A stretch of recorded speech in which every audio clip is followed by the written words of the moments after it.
Winter. It's finally on its way out, and I could not be happier. Can you tell? I know you all know exactly what that means. One day, I believe I have just the bait too.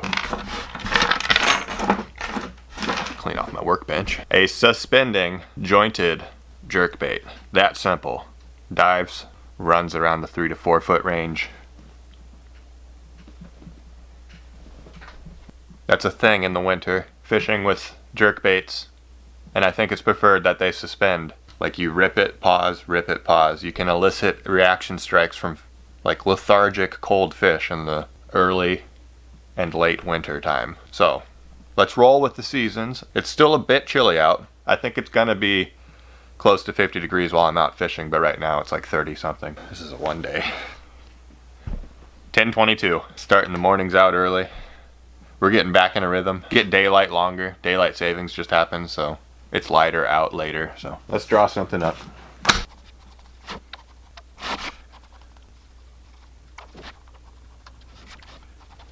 Choice of wood today is a fine piece of pine. I think I could do poplar too, but I just want to be safe, on the safe side, and go with something a little bit more buoyant. Pine. 3 1/4, so this will be 3.5 inches when it's done. 3.5 inches.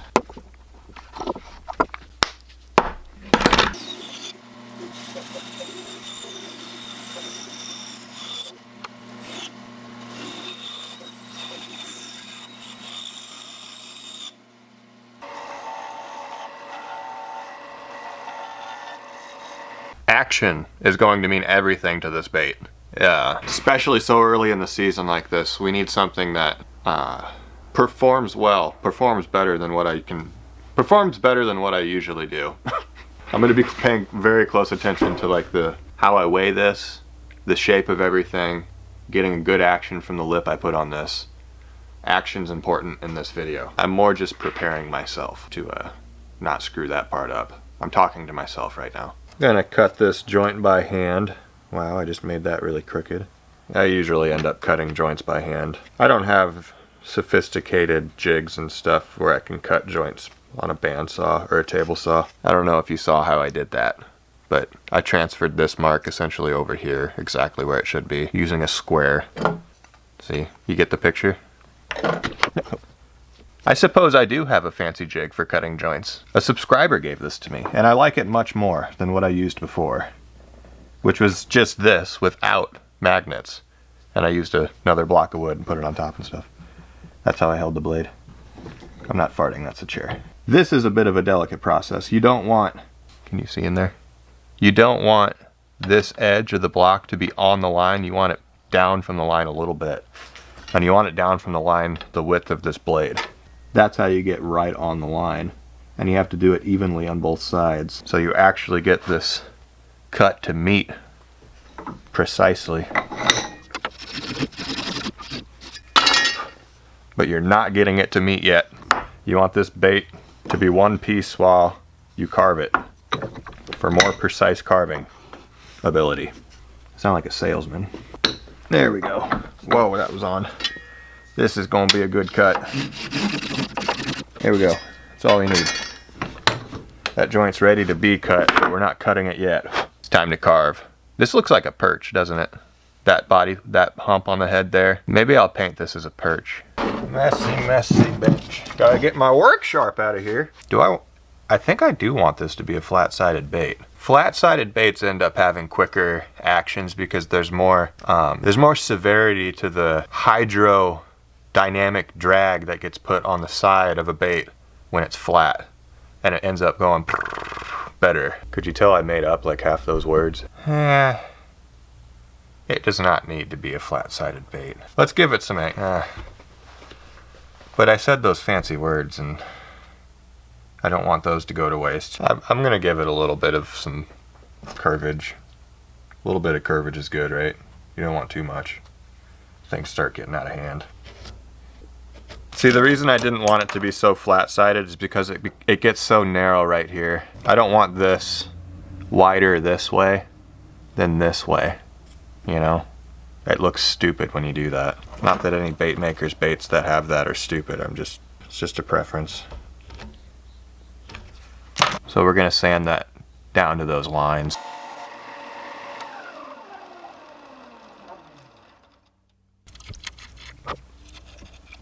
Man, this blade is dull. Don't you hate working with a dull blade? And it's not like I can promote my Amazon store with this because I'm not sharpening this, and I can't advertise a work sharp because I just replace a blade and carve with a utility knife. I am just full of contradictions. I am not helping myself out whatsoever. It's just these are so nice to carve with. They're so flat and precise and a thin blade and such a long surface area you can... Maybe I should design a utility knife. Every bait maker's best friend. Ooh, I need to make a lip for this thing. For the lip material on this bait, we're using a material called Lexan polycarbonate. It's pretty much the strongest clear kind of plexi type plastic that you can get. You can use stuff that's this thin and just, it bends and bends and it's super strong. I'm just gonna leave it at it's strong. Usually I just rummage through all of my junk in this shop and look for something cylindrical that will be a good size to use for the diameter of this lip.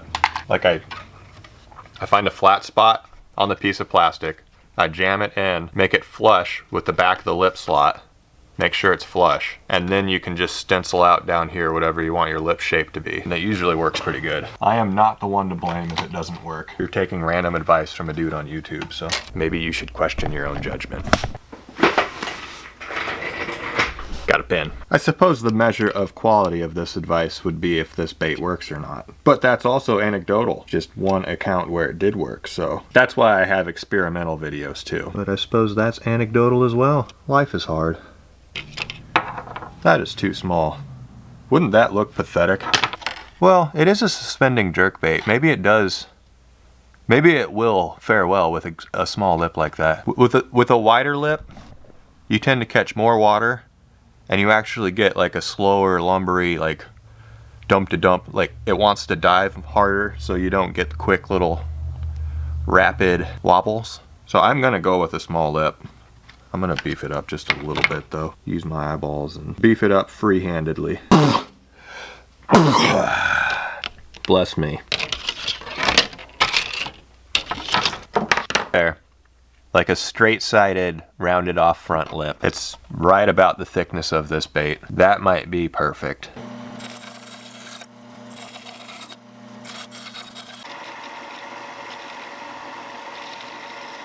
Also with jerkbaits, it's a very violent stop and go kind of action. And the majority of the action's because you imparted it with that stop and go stuff. I'll probably have excuses for the action of this bait for the rest of this video. So my excuses will make this action perfect. But for holding in a lip, my opinion is that a tight lip slot is better than whatever kind of glue you use or how you try to chemically bond it in there. If you pin the lip into the lip slot, it doesn't really matter, then that's definitely going to be strong enough. But a tight lip slot like this, you can use just like a little tiny dab of whatever glue you want, and this lip is going nowhere. Larger baits with big lips, like big trolling baits and stuff, you want to pin those in and you want to use a good epoxy no matter what. Little stuff like this, I could shove this in here, drop some thin super glue on it after it's put in, and done deal. So there is the profile of the bait, the length of the lip, the width and everything. Time to sand stuff. 11:03, by the way. We got all that done in 40 minutes.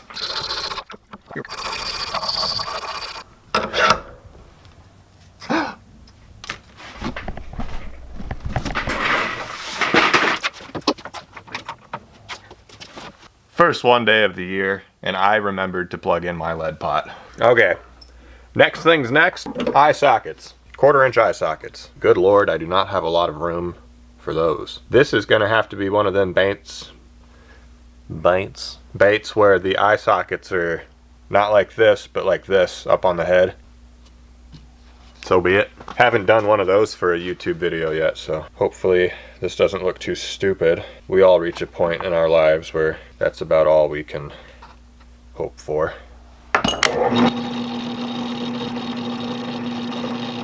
Woo! Almost slipped my finger right into that bit. Woo! Yeah, that's gonna look stupid. Get you guys a good look at this stupidity I just created.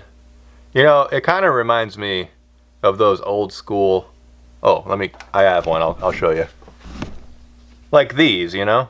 Like the shovel-nosed, scoopy eyeball things on an old school bait. Maybe I will work on the head shape a little bit more and scoop it out a little bit, and this will look somewhat, it's gonna look stupid, but let's roll with this.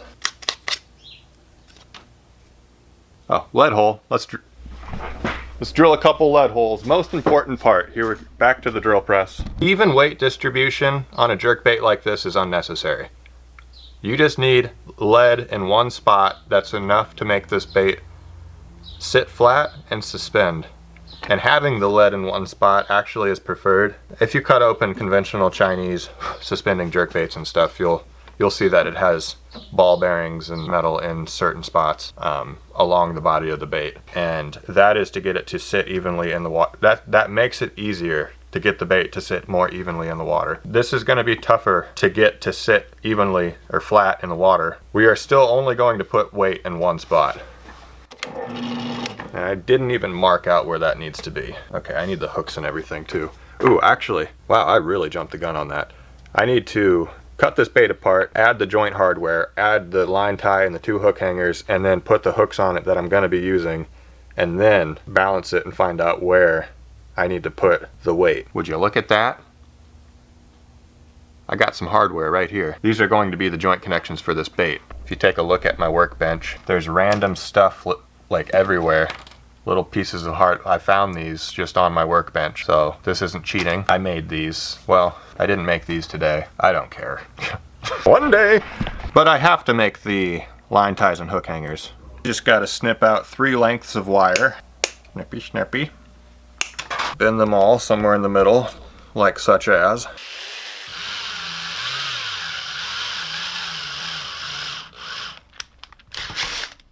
This might be a very, very, very, very, very nice bait when I'm done. Might catch me a lot of fish in my lifetime. That is what happened with the first one day of last year in 2019. Caught a lot of fish with that bait. Was a good bait. Rest in peace, Old Faithful. And there is the line tie and 2 hook hangers. Time to cut my bait in half.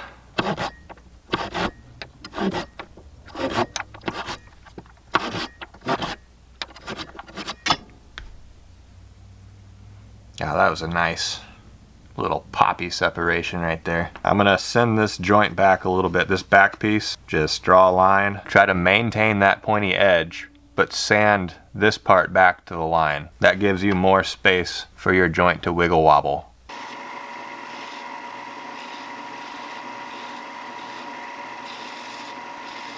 It doesn't look like much when you have the joints butted up like that, but when you pull them apart, it's a lot.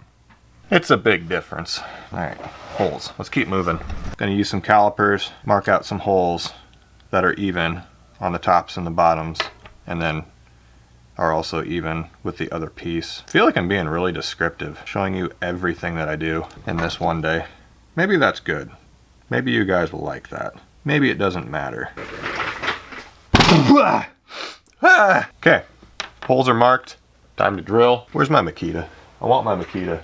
I don't want to use that stupid other drill. Makita! Makita! Where are you? Come here! Come here, girl! Oh, there you are.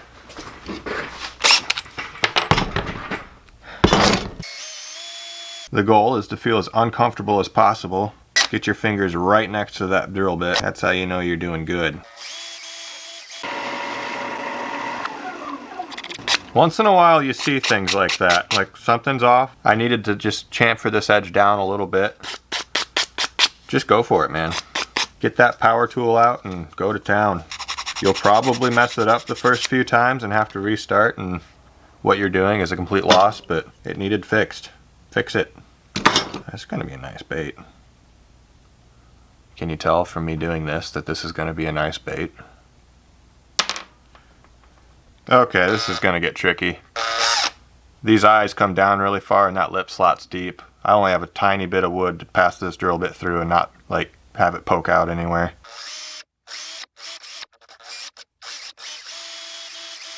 Perfect. There's like a round of applause going on in my head right now. All right, I'm gonna get all this hardware in here, then I'm gonna go over to the drill press and drill a lead hole, and then we're gonna weigh this thing. And then we're gonna cover the lead hole, and then we're gonna smooth that off, and then we're gonna go to the paint station, then we're gonna paint this bait, then we're gonna get the clear coat out, we're gonna clear coat this bait. But, oh, before we do any of that, I gotta put this lip in and glue it. Get it exactly centered, lined up, straight, square, perpendicular. You know, use all those words, say them out loud while you're doing it, and then use thin super glue. Thin. You just go to Amazon and type in thin super glue and you'll find this. I'm not shaming anyone's body here. I'm just telling you that it needs to be thin, this super glue, for this technique to work. If you use thick super glue, you just put a big glob right there and it wouldn't penetrate the wood and get to the Lexan polycarbonate. But there we go, see? I dropped it on there and it saturated the wood like water and got right down into that slot and glued this lip in there very securely. Now it's time to go drill a lead hole right there. Will that be enough to get this bait to suspend when it dives? I don't know. Will I have to drill out another hole after filling up this one and finding out that it floats? Maybe. And if that's the case, it's not a big deal. I'll just be like the Chinese suspender baits and whatever. Fine. I'm fine with that. Those will do. We're gonna use size 8 Stanger trebles. This is that Zoe wire, I think. Nice light, but very strong, good trebles. I always buy good treble hooks like that, but then I just don't buy nice split rings. I always have to salvage my split rings off of other baits. You know, these seem a little small. I might have a one size up from here. I have size 5s. Those might be a lot better. I think I'd rather be on the big side than the small side. Yeah, those look better. Ow, whoa, these hooks are sticky. There we go, that's appropriate. Size 5 hooks. I'm really off my game today because I just realized I have to seal all of this in super glue before I test it in the water. My lead pot's been on for like 40 minutes. It's dripping. Whew! Rusty, rusty, rusty, rusty.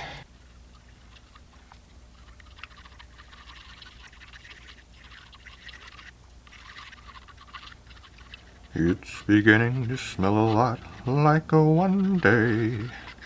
That's how you know open water season is upon us. Super glue fumes.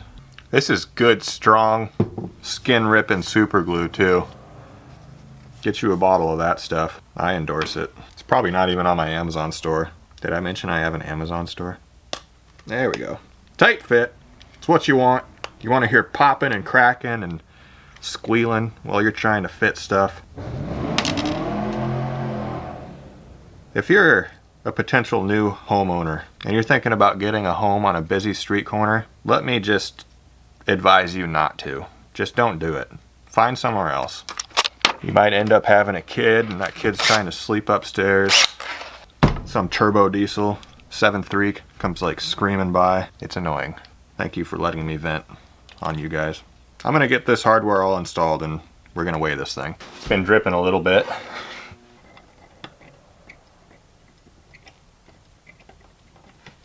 Okay, I'm willing to guarantee you that that's not enough lead. Let's just have a quick test here. Yeah, that floats hard. It needs about that same amount. The front wants to come up before the back. So we might be able to put just a little bit of lead up in front of this hook hanger, and that might solve all of our issues. I drilled that hole that we needed and I poured that lead. Now let's see.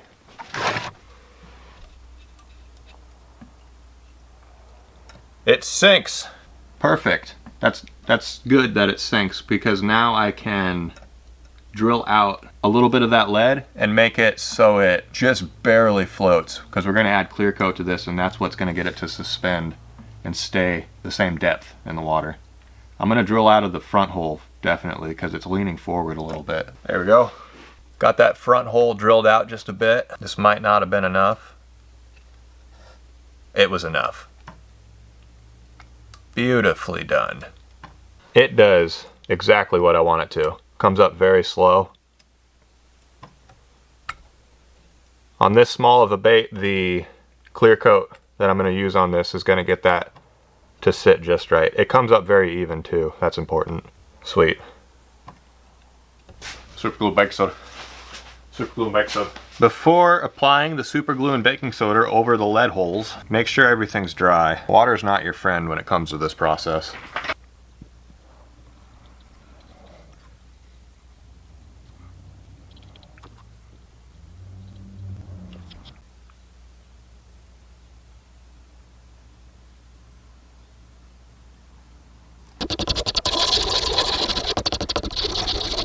$12:05.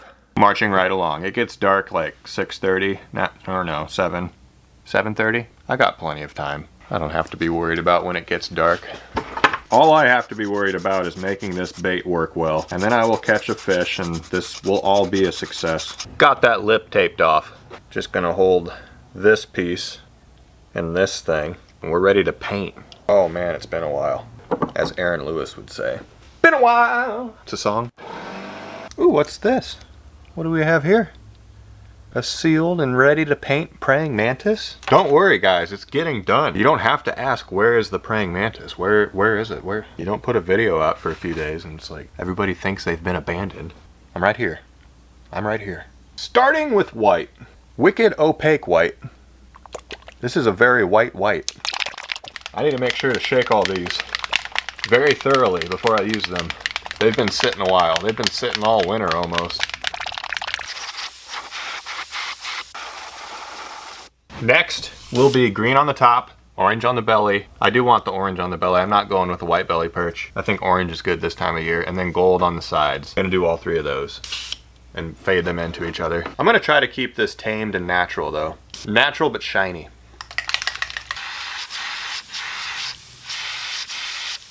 There we have a nice faded transition from a little bit of green on the top, mostly gold. Actually did a little bit of color shifting green and gold towards the flank. And then white and then orange to the belly. I wanted to leave some lighter color on the belly and then it goes to orange. Worked out well. Now it's time for stripes. I'm gonna clamp the pieces up in a vise and use a stencil. I probably cut that stencil 4 years ago. Time flies when you're making baits. Going with detail smoke black. No reason to get too crazy with this and go like straight opaque. Perch or not that way. It's gonna make it so the points of these stripes, are these stripes? Perch stripes, is that what they call perch stripes? Perch stripes? Making it so the points of these perch stripes are just barely on the belly. Going over this lightly. There. You kind of give each stripe its own little and that makes them even. Notice I did those stripes right up close to the head. This thing is not going to have gills. This is a one day, people. Time is of the essence. Man, you could do this for hours trying to get this perfect. Let's just spray. Gorgeous. Making sure everything's dry. I added a black top to this bait after I did the stripes. I had the black in the brush already, so this is where it's at. We're gonna do scales on this bait using some window screen as a stencil material for the scales, just like that.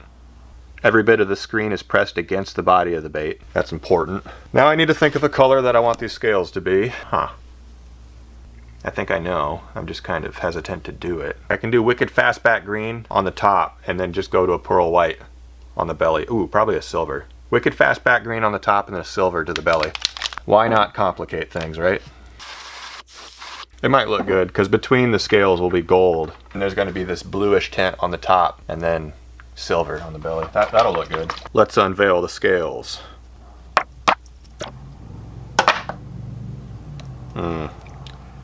Yep, that's what it needed. I'm going to come back over the top with some black. Well, actually, that looks pretty good. I might toss some eyes on this and it's done. That does look good. Not bad.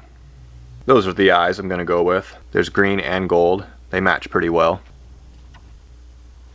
You know, I don't think it's going to look as stupid as I was imagining it.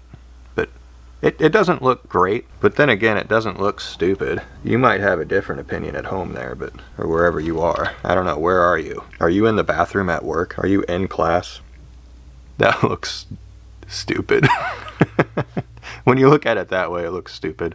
When you look at it that way, It looks okay. I'm happy. Clear coat. Man, it's been a really long time since I've used this stuff. UV cure. I still got it though. I can dip these things perfectly so the lip is straight and everything. I'm really tooting my own horn there. I'm not even gonna put that in the video. That was just kind of a weird thing to flex about, you know? I still got it. What the heck? So I've let that bait sit there and hang for, it's probably been like a half an hour. It's just vibing, you know? Can you see that little bit of drippage down there? You want to get rid of that. You want to wipe that off on something. That's drips that just won't drip. Like they're gonna be there forever. So you want to remove those. Then put them in the tank. That drip right there has been there for like 10 minutes. Get rid of it. Put it in the tank. And there they go. They're setting up. That one's acting a little crazy, but this one setting up real nice. So I've explained before the hardware and everything and the joint connections and everything that was required to put this bait together. So, and here it is. A suspending jointed jerkbait. Let's put the hooks on and see what it does in the test tank. I have good feelings about this bait. Nothing out of the ordinary whatsoever when it comes to aesthetics, but I think the action of this bait's gonna be amazing. Then you guys can watch me go not catch a fish.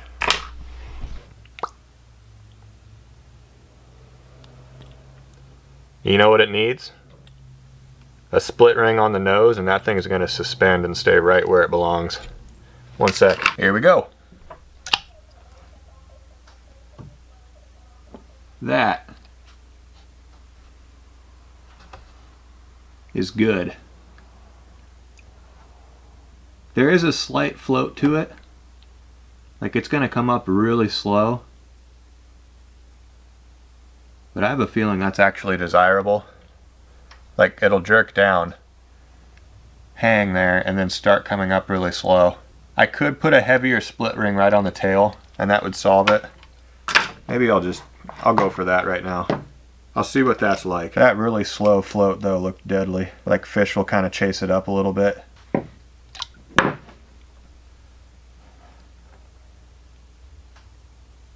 So that's a slow sink.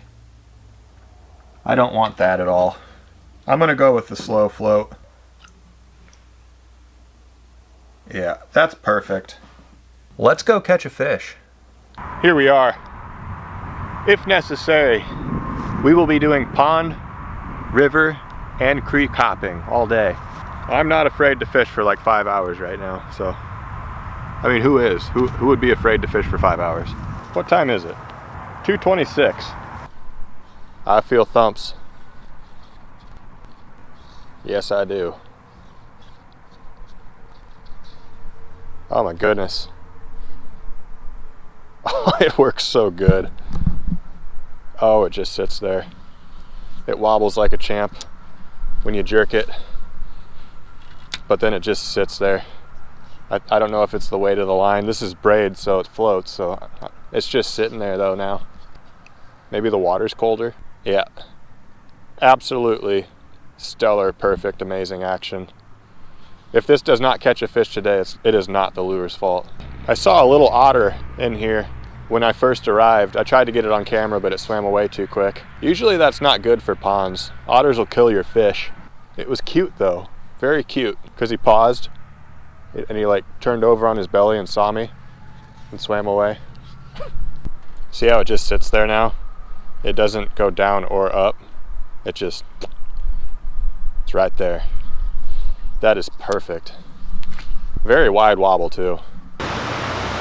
Here's the plan. I'm at the river, kind of like a small river. Sorry, I've been eating chips. I should probably finish chewing before I start telling you my plan. Ooh, Berkeley glow stick right there. Look at this. Oh, I used to have one of these. I still do actually. Anyway, I'm gonna walk the length of the river. I'm gonna fish this place until it's dark, and I better catch something. I don't think the fish are turned on at the ponds yet. I think this is my best bet. Hoo-wee! What a river. This place always ends up surprising me, so my hopes are not diminished.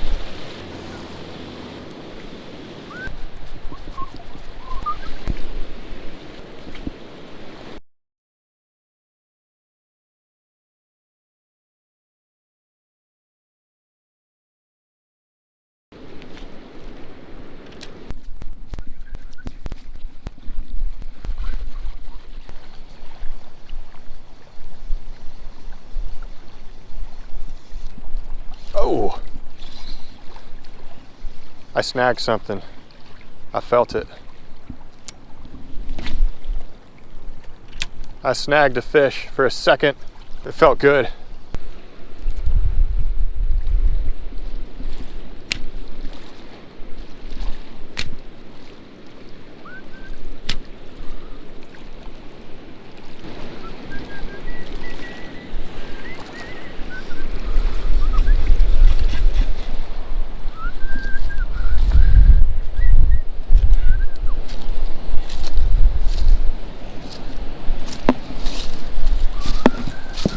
As you just witnessed, I fished that lure for a long time and snagged it and popped it off in this stupid river.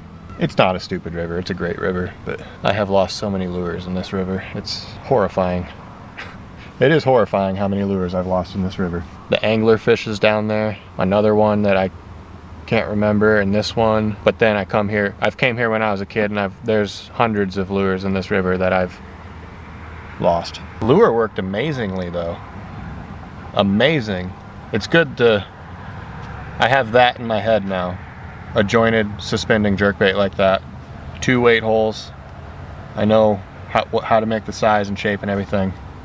That's a nice lure that was just made. I need to make another one of them for my arsenal.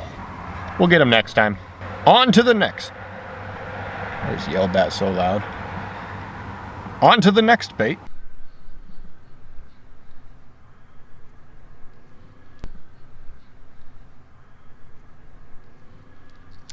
Ooh, what's this? What do we have here? See, you get the picture? Yeah, that's gonna look stupid. I don't care. You wanna wipe that off on something? It's beginning to smell a lot like a one day. There's like a round of applause going on in my head right now.